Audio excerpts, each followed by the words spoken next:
Baik, sekalian, selamat bertemu lagi pada kuliah kita tentang teknologi peralatan tegangan tinggi. Hari ini kita teruskan bahasan mengenai teknologi isolator tegangan tinggi.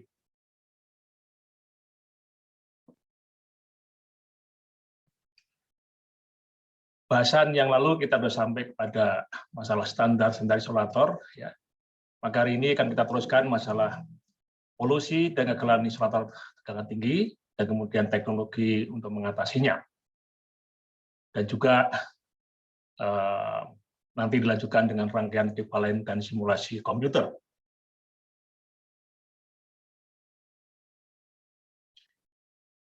Kita mulai dengan kegagalan isolator, ya. Jadi secara umum kegagalan isolator ini ada dua moda. Pertama adalah kegagalan fungsi isolasi listrik tegangan tinggi. Karena kita ketahui bahwa isolator berfungsi sebagai isolasi tegangan tinggi. Dan untuk ini, secara umum kita bagi menjadi dua. Yang pertama adalah gagal isolasi listrik pada permukaan, ya, pada permukaan, tapi juga bisa gagal karena internal. Ya. Pada permukaan bisa seperti ini, ya. Ya, gagal permukaan. Anda lihat flashover pada permukaan. Ya. Kemudian ada gagal internal yang kita kenal dengan puncture, bisa pecah seperti ini. Ya. Atau kalau isolatornya masih utuh, tapi di dalamnya fungsi isolasinya sudah rusak. Jadi katakanlah terjadi gangguan di sini, maka di dalam yang rusak. Yang kedua adalah kegagalan fungsi mekanik, yaitu ketika isolator yang mempunyai beban mekanik sebenarnya tidak mampu lagi menahan beban itu. Sebagai contoh, yang paling kiri ini, isolator polimer itu patah, ya, karena sudah tidak kuat lagi pada bagian penguat di tengah itu. Atau ini isolator yang lain, ya, pecah, ya, yang kemudian ini secara mekanik pun sudah tidak bisa bertahan.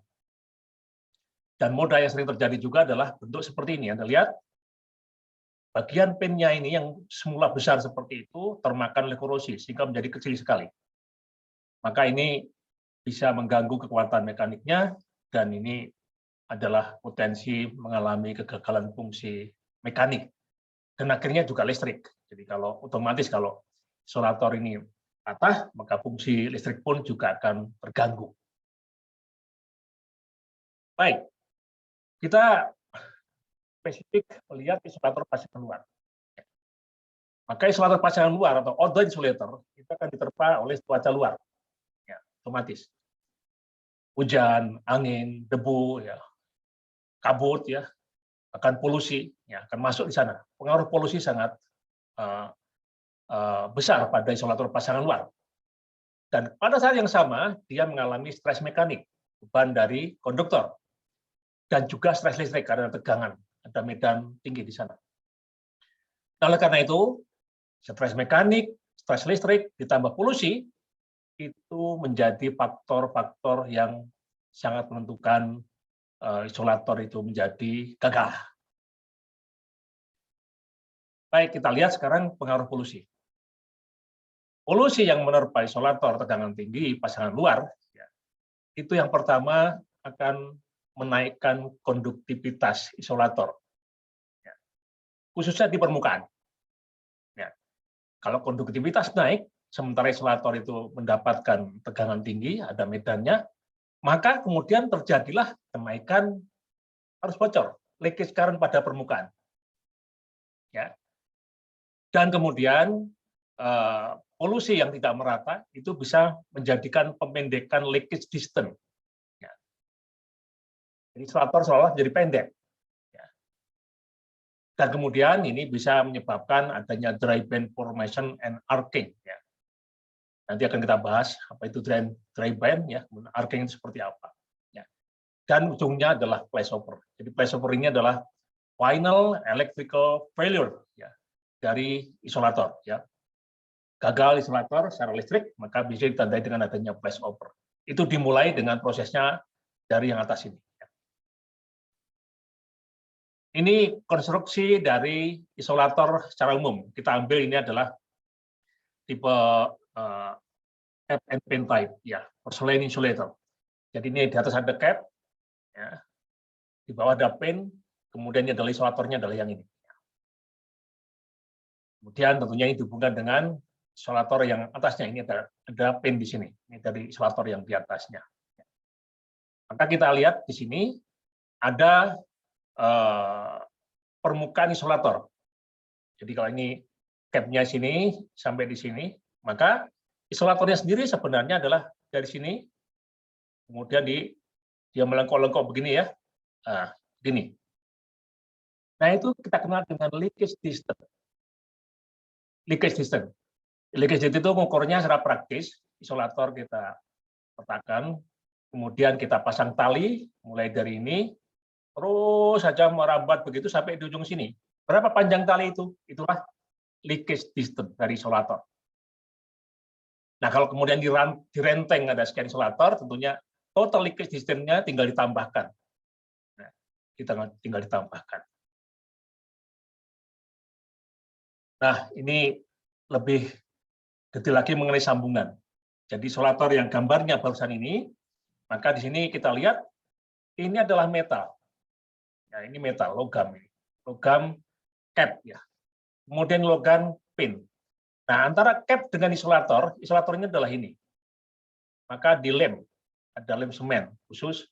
Begitu juga antara pin dengan isolatornya dilem khusus. Ya. Maka fungsi isolasi sebenarnya adalah antara daerah ini dengan daerah ini, ya, atau daerah ini dengan daerah sini. Ya.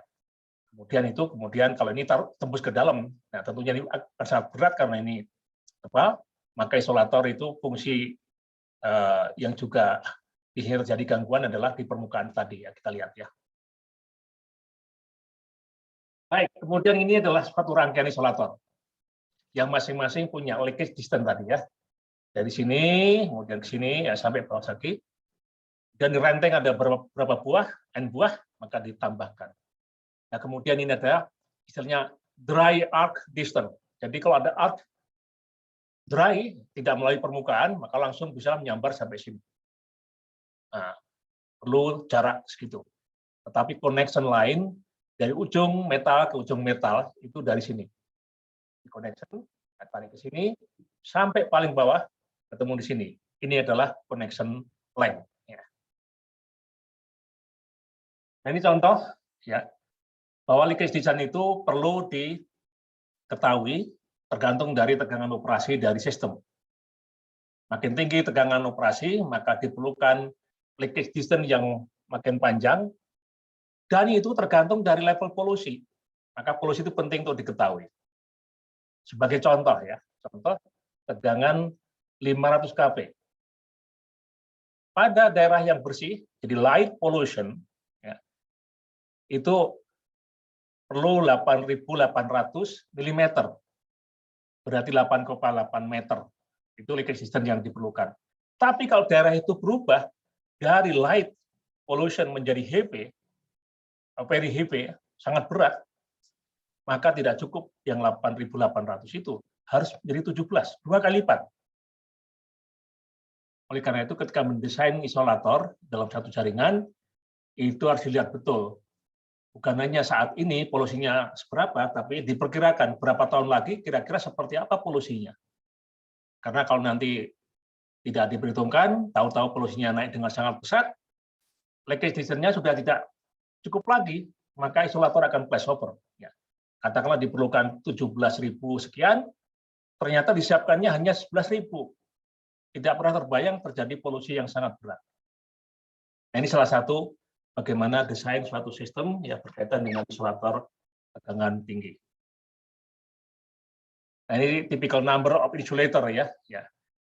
Jadi sebagai contoh, misalnya tegangan 500 kP ya, maka biasanya diperlukan jumlah isolator antara 24 sampai 26 buah.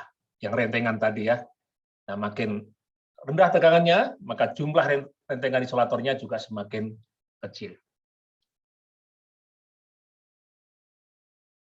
Nah, ini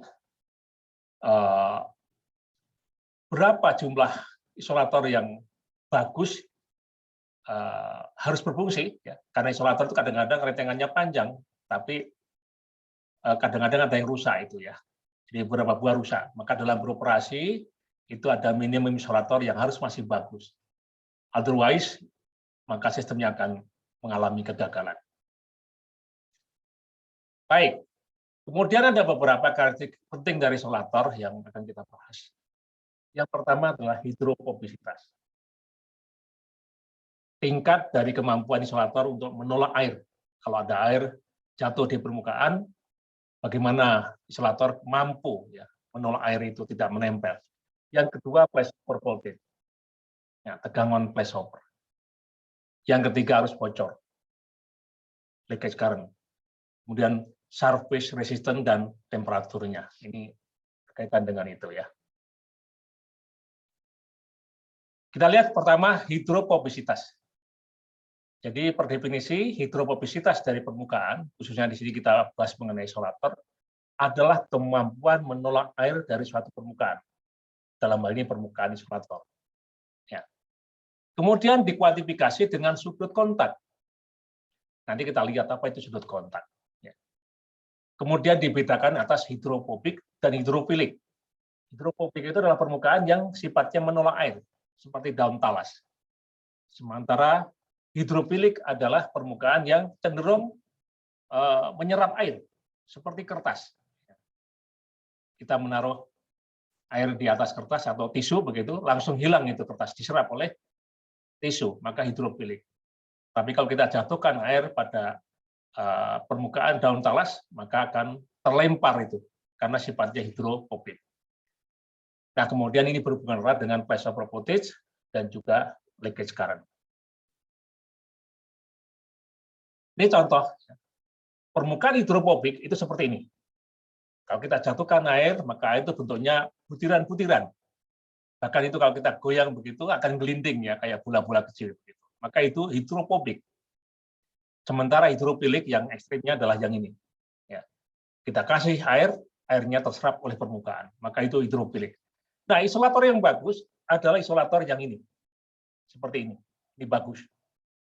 Sementara isolator yang buruk itu kalau sudah mengarah ke yang seperti ini. Ya, kita ingin isolator itu mempunyai sifat hidrofobik. Nah, ini adalah kontak angle. Sudut kontak sebagai ukuran hidrofobisitas. Caranya adalah kita taruh air pada permukaan. Ini adalah butiran air dia. Ini butiran air. Kemudian kita buat garis singgung. Ini permukaan ada garisnya. Kemudian kita buat garis singgung yang menyinggung butiran air itu. Kita temukan ini sudut. Maka alfa itu adalah sudut kontak angle.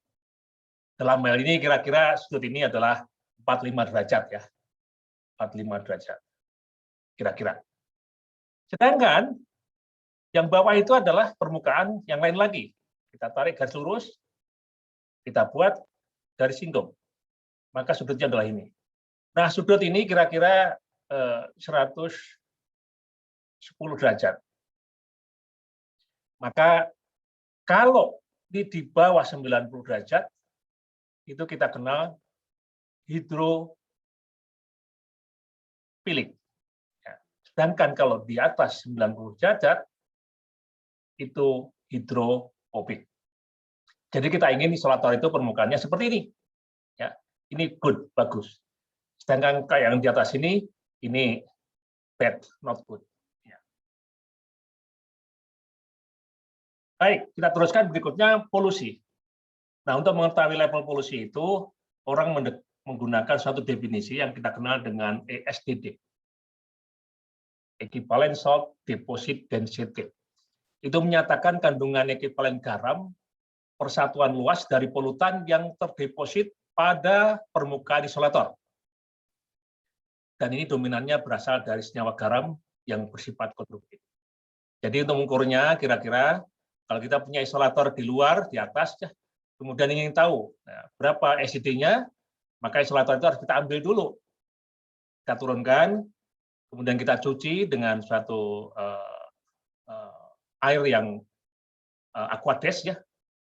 Dan kemudian kita cek ya berapa konduktivitasnya, kemudian setelah itu air kita gunakan untuk mencuci itu, kemudian kotorannya semua sudah masuk di situ, konduktivitas berikutnya berapa setelah kotoran masuk. Nah, perbedaan konduktivitas itu akan sebanding dengan berapa ekivalen garam yang masuk. Karena adanya senyawa-senyawa konduktif itu menyatakan ekivalen garamnya. Nah, itu cara mengukur SDD. Tapi cara yang lain, airnya itu dikeringkan, bisa juga. Walaupun kalau dikeringkan itu nanti ketemunya NSDD yang bawah. Ya. Nah, kalau NSDD ini, non-soluble deposit density, ini polutan tak larut. Misalnya ada kapur, semen, dan sebagainya. Ini caranya dikeringkan, ya, air yang tadi digunakan untuk mencuci tadi, kemudian pada akhirnya ketemu suatu deposit, ya, suatu material sisa begitu, itulah NSDD-nya. Nah, permukaan isolator itu kita bisa tentukan. Ya. Tadi kita sudah punya leakage distance yang diukur dengan tali, maka kalau permukaan isolator, ketika mendesain isolator itu sudah diketahui. Jadi ada datanya ya mengenai berapa luas daripada isolator itu. Nah, ini contoh dari standar IC, ya, bahwa kalau ESDD-nya antara 0 sampai 0,03 mg per cm persegi, maka daerah itu polusi ringan. Tapi kalau di atas 0,1 mg per cm persegi permukaan isolator, ya, maka polusinya itu polusi berat, kan gitu ya. Jadi ini contoh-contoh untuk mengklasifikasikan level polusi di suatu daerah berdasarkan data polutan yang masuk ke dalam permukaan isolator. Baik, ini kita ulang lagi tadi pengaruh polusi, ya. Menaikkan konduktivitas, menaikkan leakage current, memendekkan leakage distance, dan adanya formasi dari dry band dan kemudian arcing, dan pada akhirnya flashover. Oleh karena itu, kita akan mendapati bahwa flashover paling banyak isolator itu terjadi pada daerah yang polusinya tinggi. Nah, ini respon dari ISDD terhadap flashover voltage. Ya. Ini flashover voltage. Ya. Ini SDD. Jadi makin tinggi level polusinya, maka tegangan flashover-nya itu juga akan semakin rendah, ya, untuk semua jenis isolator, ya, semua jenis isolator. Jadi kalau kita lihat isolator porselen ada di sini, ya, di porselen, ya, kemudian PDM, ya, kemudian yang ini adalah silikon rubber. Jadi polimer memang paling tinggi. Kalau dilihat dari ini, isolator polimer yang kita bahas waktu yang lalu itu paling superior, paling bagus kalau digunakan pada daerah polusi dibanding yang lain, dibanding keramik. Jadi keramik sudah flashover sudah rendah sekali, sementara silikon rubber masih tinggi. Nah, kaitan dengan polusi, dari banyak literatur kita lihat, kita punya cap di sini, punya pen di sini, maka polutan itu paling rentan kalau menempel di daerah bawah sini. Kenapa? Kalau polutan nempelnya di atas, kena hujan, itu ada self cleaning, jadi pembersihan sendiri ketika ada hujan turun. Tapi di bawah sini, hujan tidak mengenal di situ. Maka tempelan polutan ini menjadi paling riskan kalau berada di daerah bawah. Yang dilihat ini ada polutan di sini. Maka isolator kemudian didefinisikan dengan sebuah rangkaian, ada P, ya, daerah yang sehatnya, dan daerah Q yang daerah terkena polusi. Ya, seperti ini. Maka ada daerah P, ya, P dan daerah Q. Ya. Ini penggambaran mengenai mekanisme flashover yang dimulai dari arcing pada suatu isolator. Jadi kalau tidak ada polutan, sebenarnya isolator bisa digambarkan sebagai rangkaian R. Sebagai rangkaian R. Kemudian karena adanya polutan, ya, maka arus bocor mengalir. Nah, ketika arus bocor mengalir di sini, tiba-tiba terjadi pengeringan. Nah, kalau mengering, maka ini airnya besar sekali. Airnya besar sekali kalau mengering. Nah, karena airnya besar, maka tegangannya besar sekali menempel di sini. Di daerah sini ini tegangan jadi besar dibanding di daerah atas. Ya. Akibatnya apa? Terjadilah suatu arc discharge. Arc discharge muncul di daerah polusi yang kebetulan polusinya terkeringkan karena ada arus bocor. Ya, inilah munculnya dry band arcing. Jadi dry band arcing itu, dry band-nya itu karena daerah yang terpolusi itu menjadi kering. Nah, keringnya seolah seperti pita. Ya. Jadi kalau kita lihat isolatornya itu membentuk pita. Ya. Pita kering. Nah, karena kering, R-nya besar, maka tegangan yang kena pada R itu menjadi besar juga. Ini kan rangkaian pembagi tegangan ya. Di mana kalau R-nya besar, maka tegangan di situ menjadi besar juga. Maka terjadilah discharge. Discharge-nya lokal di daerah sini. Jadi potensi terjadi arcing, corona pada isolator pin cap seperti ini terjadinya di bawah situ. Nah, kemudian ini kalau membesar, jadi arcing-nya menjadi besar, merambat, akhirnya total nanti terjadi flashover. Flashover-nya begini. Ya, dari sini ke sini, total. Ya. Itulah mekanisme dry band arcing dan flashover yang diusulkan oleh orang yang namanya Obenhaus. Jadi ini model Obenhaus. Flashover model Obenhaus. Nah, ada Obenhaus. Nama orang ya. Sangat terkenal. Jadi yang memunculkan model flashover dari isolator itu Obenhaus yang paling terkenal. Jadi urut-urutannya, corona jadi dry band arcing itu pertama muncul pada permukaan isolator yang permukaannya tidak homogen karena polusi tadi ya. Kemudian ada aging, kemudian ini akan menjadi pertanda datangnya flashover karena biasanya flashover dimulai dengan corona dan dry band arcing dulu. Ya, dry band arcing yang besar akhirnya menjadi flashover. Nah ini contoh ya visualisasi dari corona ya. Corona pada isolator. Anda lihat di bagian bawah sini terjadi dry band arcing. Ya. Nah ini kalau spot ini kemudian merata ke bawah, maka kemudian terjadilah flashover. Nah ini dry band, menarik sekali. Coronanya seperti pita ya. Anda lihat ini dry band yang sangat jelas sekali ya. Kayak pita ya, kayak tali dikenakan pada isolator ya. Ini kebetulan kita bisa cek coronanya itu dengan kamera corona, ya, UV kamera. Baik. Nah kemudian untuk menjelaskan fenomena flashover, maka ada sequence, ada urutannya.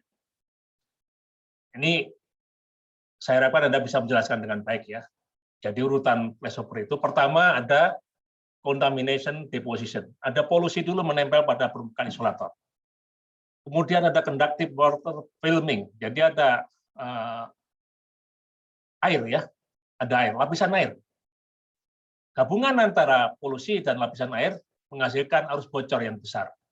Arus bocor yang besar akan menghasilkan local heating, pemanasan pada permukaan, terutama pada daerah terpolusi, maka terjadilah dry band formation yang tadi kita lihat.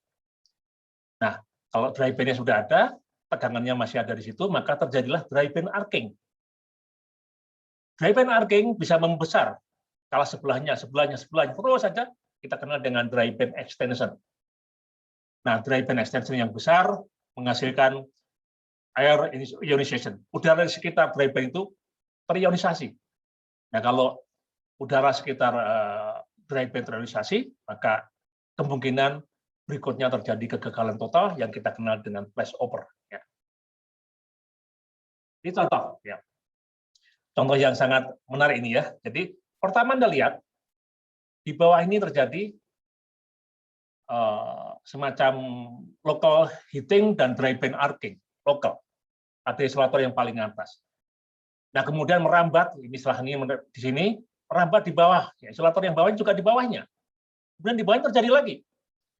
Nah akhirnya membesar, ya, membesar. Nah terakhirnya ini flashover semua, ya sudah selesai. Jadi ini step-step terjadinya flashover dari sebuah isolator, ya, rantai isolator yang dimulai dari adanya polusi dan kemudian ada dry band arcing. Nah ini kalau tadi ini terjadi pada daerah berpolusi biasa, nah ini menarik karena terjadi pada isolator yang terselimuti salju. Rupanya daerah yang mengalami musim dingin ada salju itu flashover juga sangat bahaya. Jadi dimulai dari adanya arcing dulu di salah satu isolator, di sini dan sini juga. Ya. Kemudian membesar-besar, dan akhirnya terjadilah flashover total ini. Dari atas sampai bawah, flashover. Ya. Baik, kita lanjutkan sekarang mengenai leakage current. Ya. Kita membahas leakage current ini penting karena isolator itu mengalirkan arus permukaan yang kita kenal dengan arus bocor. Nah, ini tergantung dari resistansi permukaan, tadi sudah kita bahas, yang kemudian dipengaruhi oleh polusi. Makin tinggi polusi, maka arus bocor juga makin besar. Kemudian bentuknya ini terdistorsi. Walaupun tegangan kita berikan sinusoida, maka bentuk gelombang arus bocor itu tidak sinusoidal murni. Kemudian arus bocor ini berperan pada aging, jadi merusak permukaan isolator dan juga merusak logam, pinnya terutama.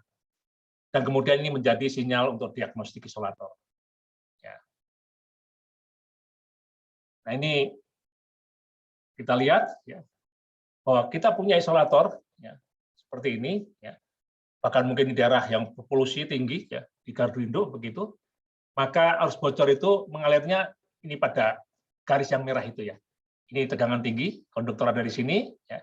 Kemudian ini ke sana ke menara ya. Maka arus bocor mengalirnya pada leakage district itu yang merah itu. Ya, arus bocor. Nah, akibat arus bocor ada beberapa. Yang pertama tentunya lama-lama mengalami flashover ya, seperti ini. Ini setelah flashover akan ada kerusakan di permukaan, ini flashover terjadi, ini juga flashover di permukaan. Kemudian arus bocor juga bisa menimbulkan korosi yang memakan pin khususnya, sehingga yang semula tebal seperti ini kemudian menjadi kecil dan itu menjadi kekuatan mekaniknya sangat rendah. Oleh karena itu PLN khususnya ini sangat terugikan ya, sangat banyak kerugian karena arus bocor itu, sehingga banyak sekali isolator yang diturunkan dari sistem. Kenapa? Karena pinnya itu sudah kecil. Anda lihat ini pinnya sudah kecil-kecil ya, Anda lihat. Ya. Banyak lagi sekali isolator yang pinnya sudah kecil. Maka dari tiang menara yang tinggi itu, kalau sudah kelihatan pinnya seperti ini, ya harus diturunkan. Karena kalau tidak nanti konduktornya jatuh, tidak mampu lagi isolatornya. Jadi ini beberapa akibat arus bocor pada isolator. Nah ini gagalnya isolator ya tadi karena flashover, kemudian karena korosi. Kalau korosi yang tadi sudah kita lihat. Dan itu dipromosikan karena ada arus bocor dan corona. Tadi kita lihat corona itu terjadi di bagian bawah ya, di daerah sini ya. Maka ini memicu terjadinya korosi di daerah sini. Gabungan arus bocor dan corona akan memicu korosi yang menyebabkan pinnya semakin kurus ya. Nah ini kalau kita close up ya, kelihatan sekali. Ya, sama. Baik. Nah kemudian ini juga gambar sebuah rantai isolator dari jenis SGG, ya, Semiconducting Glacial Insulator. Jadi isolator ini sebenarnya isolator biasa, tapi di permukaan ini ya, di permukaan ini ada lapisan semikonduktor. Sebenarnya fungsinya dulu adalah untuk membuat permukaannya selalu hangat, senantiasa hangat. Sehingga apa? Tidak ada embun yang menempel, polutan juga semakin kecil begitu ya. Nah, ini banyak digunakan di daerah Bali waktu itu ya, di daerah Jawa Timur bagian timur ya. Tapi kemudian ternyata gagal ya, banyak isolator gagal, gagalnya seperti karena mekanik ya. Baik, selanjutnya kita lihat beberapa teknologi untuk mengatasi kegagalan isolator ya. Jadi bagaimana memperbaiki kinerja rangkaian isolator di lingkungan polusi? Maka yang pertama kita mengubah jumlah isolatornya. Tadi kita lihat isolator makin panjang, kemampuan tegangannya makin tinggi. Ya. Maka kalau kita menambah jumlah isolator, maka kita memperbaiki kinerja rantai dari isolator itu. Nah, kemudian tentunya ini tidak mudah, karena apa? Tawarannya harus diganti juga. Sehingga seringkali tidak bisa dilaksanakan. Kemudian perubahan desain bentuk isolator. Jadi isolatornya dibuat bentuknya lebih besar, terutama leakage distance-nya. Yang kita kenal dengan fog type. Jadi isolator biasa, ada juga isolator namanya POC ya. POC type. Ya. POC type itu isolator yang leakage distance-nya cukup panjang, biasanya digunakan untuk daerah berpolusi. Sama-sama 10 isolator di rantai, tapi berbeda ya, leakage distance-nya. Kemudian pencucian berkala bisa kita lakukan. Kemudian melapis dengan lapisan silikon, baik itu dengan grease maupun dengan RTP. Kemudian terakhir mengganti isolator polimer, contohnya isolator silikon rubber yang sudah kita bahas pada kuliah yang lalu. Nah, ini cara-cara memperbaiki rantai isolator untuk daerah berpolusi. Dan kenyataannya ini diaplikasikan di banyak tempat, termasuk Indonesia. Kita menggunakan isolator polimer misalnya untuk di beberapa tempat dalam rangka untuk meningkatkan kinerja daripada sistem karena adanya polusi yang tinggi. Nah, ini kita bahas tentang silikon coating. Jadi kalau kita membuat lapisan silikon pada permukaan isolator keramik, maka ternyata itu meningkatkan flashover voltage. Kebetulan di ITB melakukan penelitian di silikon coating cukup banyak ya. Jadi kalau Anda cari nanti banyak literatur yang kebetulan saya sebagai ketua timnya melakukan penelitian ini di lab kita dan banyak sudah kita publikasikan. Kita punya sampel ada di lab kita tegangan tinggi. Ada juga kita eksperimen tempoh hari di Pangandaran ya karena polusi garamnya tinggi. Kita juga punya laboratorium di Bali ya, di pantai Sanur ya, namanya daerah Ketewel ya. Kita punya isolator ada di sana. Nah, ternyata kita dapatkan data yang cukup impresif. Jadi dengan silikon coating kita meningkatkan flashover voltage. Kemudian menekan arus bocor. Arus bocornya menjadi kecil. Dan harmonisanya juga menjadi lebih kecil. Kemudian meningkatkan hidrofobisitas. Jadi tadi kita inginkan isolator kan hidrofobik. Ternyata dengan ditambahkan silikon coating itu hidrofobik ya. Kemudian meredam corona dan dry band arcing. Ya. Dan kemudian menurunkan temperatur isolator. Dengan demikian isolator tidak mengalami overheating ya. Jadi intinya dengan silikon coating kita dapatkan suatu peningkatan yang sangat drastis dari kemampuan isolator. Tapi tentunya ini perlu biaya ya. Ini contoh ya. Isolator yang biasa, ya, isolator yang di coating. Jadi ini coatingnya ini silikon ya, silikon coating. Ini kalau saya seperti ini yang sebelum di coating, ini setelah di coating. Kemudian ini sampel kita yang ada di Bali.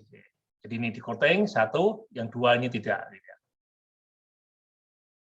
Nah kemudian dari banyak eksperimen, maka dengan coating itu terjadi peningkatan kemampuan dari tegangan. Ya. Sebagai contoh ini, ya, ini isolator yang tidak di coating, itu flashover pada daerah tegangan sebelum 35, sudah flashover. Tetapi dengan di coating, diberi tegangan lebih dari 60 pun, sampai sini pun tidak flashover. Jadi sangat tinggi sekali kemampuannya ya, dengan coating itu. Kemudian leakage current juga sangat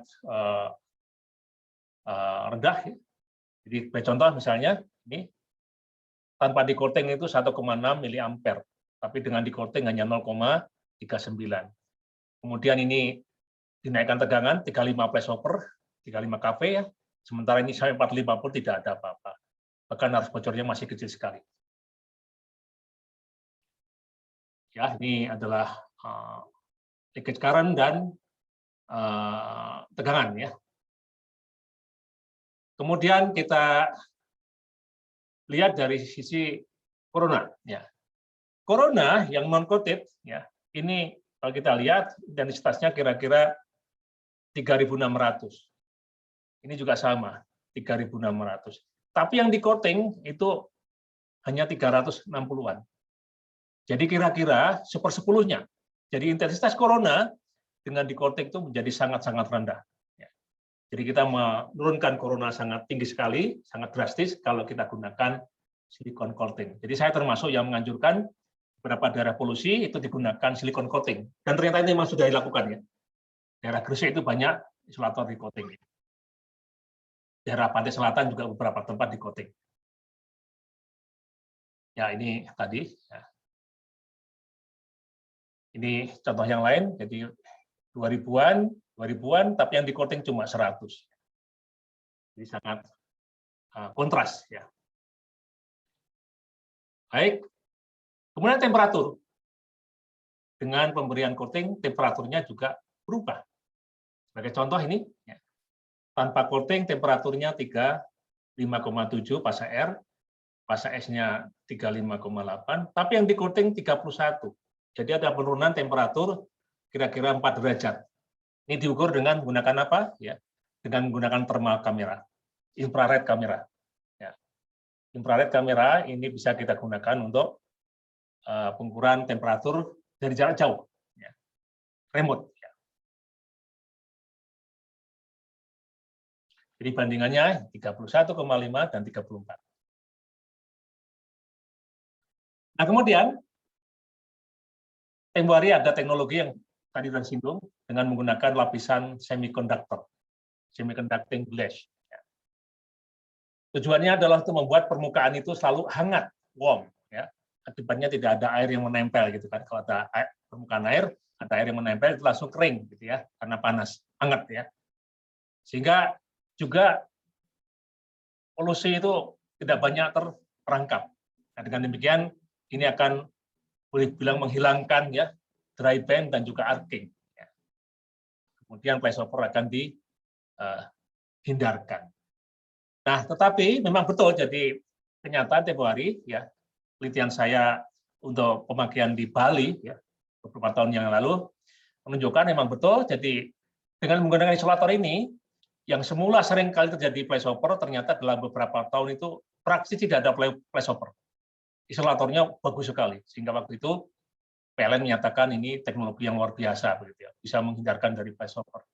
Tapi ya tapinya ini ternyata karena permukaan isolator menjadi lebih konduktif, arus bocornya besar. Ternyata arus bocor besar itu menyebabkan heating yang intensif, pemanasan yang cukup intensif di permukaan. Akhirnya apa? Isolator itu mengalami gagal. Gagalnya itu bukan karena flashover, tapi rontok. Nah, rontoknya itu kemungkinan karena stabilitas mekaniknya tidak bisa dipertahankan karena pemanasan akibat large leakage current, pemanasan oleh arus bocor yang besar. Jadi ini digunakan di daerah Jawa Timur dan Bali, dan kemudian hanya bertahan 3 tahun. Selama 3 tahun pertama ini sangat-sangat menggembirakan begitu ya. Tapi setelah 3 tahun banyak isolator yang jatuh bahkan ya dari atas itu jatuh berjatuhan begitu karena pecah. Pecahnya karena pemanasan yang tinggi oleh arus bocor. Nah, akhirnya diputuskan oleh PLN semua isolator itu diturunkan. Tadi ada slide yang saya tampilkan tadi ya. Ini contoh yang rontok tadi seperti ini. Anda bayangkan kalau orang ada di bawah sini, dia rontok kejatuhan kena gitu. Itu terjadi karena secara mekanik sudah tidak kuat lagi. Nah, ini contoh. Ini isolator yang ditarik dari peredaran, diturunkan dari tower. Kenapa? Karena dirasa tidak mungkin lagi dipertahankan. Jadi ini pada tahun 94 sudah diberhentikan untuk dipakai di sistem di Indonesia. Nah, ini contoh ya, contoh-contoh mengenai kejadian-kejadian pada daerah flashover untuk isolator. Anda lihat mulai dari sini ini membesar, akhirnya total semua flashover. Nah, ini tadi modelnya Opinhouse. Nah, kemudian kalau kita ukur gelombang arus bocor dari isolator itu bentuknya seperti ini. Ini leakage current ya. Walaupun kita beri tegangannya AC murni begini ya, tapi arus bocornya seperti ini. Jadi tidak sinusoidal ya. Kemudian ada cacatnya, ada cacat. Nah, cacat ini sebenarnya berhubungan dengan adanya partial discharge, bentuknya corona. Ya, corona. Makin banyak coronanya, maka ini spark seperti ini akan kelihatan makin banyak. Kemudian ini tidak linear, ya. Ini karena sifat permukaan daripada isolator memang tidak linear, karena adanya kombinasi antara polusi dan sifat permukaan sendiri. Nah, kemudian bagian terakhir ini adalah model rangkaian listrik isolator. Kita mulai dari pengukuran arus bocor, ini secara intensif kita lakukan. Kebetulan saya ketua tim studi ini. Jadi kita mengukur gelombang arus bocor isolator cukup intensif sejak tahun 2000-an ya. Nah, salah satu bentuk gelombang seperti itu. Nah, kemudian dari studi kita dapatkan bahwa arus bocor itu mempunyai karakteristik yang kita definisikan menjadi 4. Pertama, berapa magnitudenya, berapa miliampernya. Yang kedua, berapa THD-nya. Ya, karena terdistorsi ya, ini ada terdistorsi seperti ini. Ya. Kemudian dominan harmoniknya berapa? Kita uraikan dengan fast Fourier transform. Maka ini ada fundamental, ada komponen harmonik. Harmonik ganjil, ganjil, yang ini genap-genap. Jadi ini 100 Hz, 200 Hz, 300 Hz, ya, begitu ya, ini harmonik ke sana. Kemudian ada THD 15,8%. Ya. Dan kemudian ada definisi masalah simetri. Kalau ini dominan harmonik tadi berapa ya? Ini harmonik ketiga dan harmonik kelima, ini dominan ya. Kemudian simetri, apakah positif dan negatif sama? Ini contohnya ini tidak sama. Ya, tidak sama. Kebetulan positifnya ini lebih besar distorsinya dibanding negatif. Maka ini asimetri, contoh asimetri. Nah, kemudian pada tahun 2008 saya mengusulkan model isolator untuk rangkaian ekivalennya ya. Jadi electrical circuit model ya, or insulator ini kita publikasikan cukup banyak. Pada tahun 2008 kita mulai publikasi model ini. Nah, model itu kemudian kita terjemahkan dalam bentuk rangkaian simulasi, ya. Karena model harus diuji dengan simulasi komputer. Maka kemudian kita punya beberapa rangkaian. Pertama basic. Basicnya seperti ini berlaku untuk isolator, ya, apapun. Ya. Kemudian isolator yang mengalami asimetri, ya, asimetri, maka kita gunakan yang ini. Kemudian kalau isolatornya itu sudah mengalami spark, maka kita harus tambahkan spark. Ya, ini spark. Jadi kalau ini tanpa spark, isolator normal, isolator ada corona, ini isolator ada corona, tapi juga asimetri antara positif dan negatifnya berbeda. Nah, dengan rangkaian ekivalen seperti ini, kemudian diuji komputer, ya, simulasi, akhirnya kita dapatkan hasil-hasil. Jadi mengujinya itu kita punya rangkaian, ini isolator, kita injek dengan tegangan AC, ya, sinusoidal murni, kemudian di bagian outputnya kita ukur arusnya. Nah, kemudian kita dapatkan arus bocor seperti ini. Nah, kemudian arus bocor ini kita bandingkan dengan pengukuran, seperti apa bandingannya. Nah, kemudian kita dapatkan seperti ini. Contoh ini adalah clean sample under clean fog. Ya. Ini dari eksperimen sebelah kiri, ya. Ini eksperimen, ini hasil simulasi. Ini eksperimen, ini simulasi. Jadi kalau Anda lihat ini bentuknya hampir sama. Jadi kita bisa mensimulasi dengan komputer arus bocor pada isolator.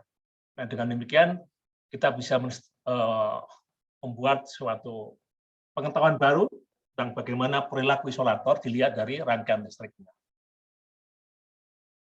Kita bandingkannya, ya, ini eksperimennya seperti ini, dari komputer simulation-nya juga seperti ini. Jadi ini menarik karena kita dapatkan parameter-parameter yang kemudian menentukan sifat isolator dari eksperimen dan simulasi yang hampir sama. Nah, ini kondisi yang lain. Polusi, ya. Ini adalah eksperimen seperti ini, kemudian kita dari simulasi dapat seperti ini. Ini kemudian dari eksperimen begini, dari simulasi juga begini. Jadi pendek kata, kita dengan baik bisa menggunakan model tadi ya, yang kita kenal dengan model Suwarno itu, untuk menstudi perilaku isolator tegangan tinggi pada berbagai kondisi. Ini juga sama, ya. Walaupun tidak sama persis, tapi bisa kita jadikan sebagai sangat mendekati. Baik, ini beberapa contoh isolator yang mengalami kerusakan. Ya. Ini profil-profil isolator, ya, jadi ini standar. Kemudian fog type, ya, fog type itu seperti ini, ya, jadi cukup panjang ininya. Kemudian spesial adalah H, ini aerodinamis, biasanya digunakan untuk daerah yang anginnya kencang, misalnya daerah gurun pasir. Baik, saya kira itu kuliah kita, ya. kita lanjutkan nanti pada pembahasan yang berikutnya. Terima kasih.